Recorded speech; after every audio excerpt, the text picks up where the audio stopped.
gouvernement, autant on peut avoir des politiques, autant nous devons avoir des technocrates incolores et inodores. Parce que tout n'est pas politique. Pourquoi waa APR rek war ko yore? Pourquoi waa PSD jant bi rek war ko yore? Mais c'est les dérives qui sont constatées aujourd'hui. À Dakar, le gars qui mais Thierno Alassane, je suis d'accord, un Gus là, on va en faire, on le prend pour la mairie de Dakar. Sur quelle base? Lu tax duñ ko jël ci mairie bu Dakar. Guy Marius Sagna du sénégalais. Penses-tu que tey loolu. Non mais du sénégalais wala nekkul sénégalais. Non, problème bi du loolu. Lan mooy problème bi alors kon. maa ngi lay expliquer. Oui. Gis nga, il faut respecter d'abord les textes. Ensuite, un maire n'a pas tout le pouvoir. Un maire est un démembrement. Xam lu ko tënk constitution bi état bi mais un maire xanaa moom dafa am patron c'est le préfet. Une région c'est le gouverneur qui décide. Le maire bi du lu ko neex mu def. Conseil municipal am daf ko war a lu tax Barthélémy Dias mënul jël Guy Marius Sagna. Deuxièmement wax la lenn xoolal l'autre problème personne. Mais naka nañ lay tënkee ci ay textes ak nga nekk dans une muette jàng li nga war a jàng nekk un gendarme. Tu te permets de divulguer des secrets d'instruction. Et on en fait un héros.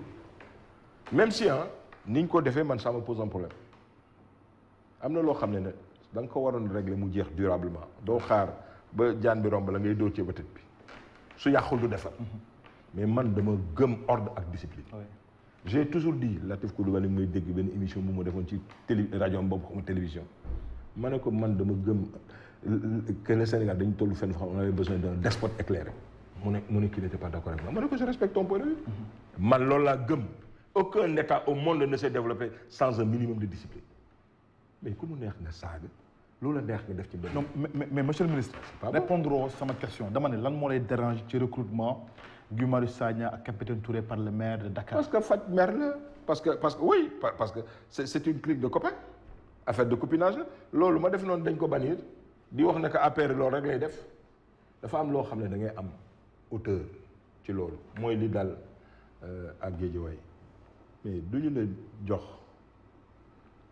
une fonction aussi prestigieuse nga ne yaa ngi continuer di revue de presse du foofu les urgences sont ailleurs mooy ñii am ci yow confiance jox la li ñu la jox te gënuloo woon ko fa def la fa def mais waroon nga tey tal lépp pour mettre leen en condition et da nga tal ne yaa ngi ubbi groupe de presse yaa ngi ubbi ay revue de presse su yàqul du defar man loolu laa gëm c'est un ordre de priorité et puis nit da ngay grandir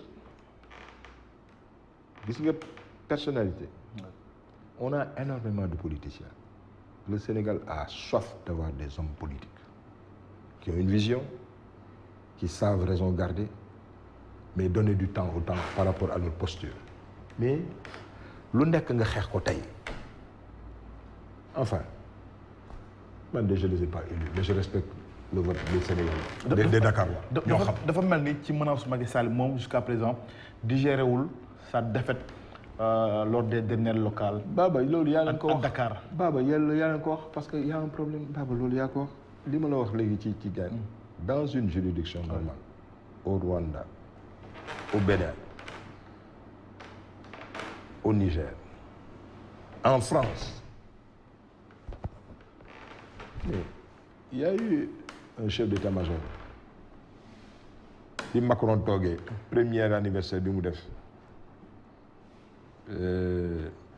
le général là son frère a rejoint d'ailleurs Zemmour.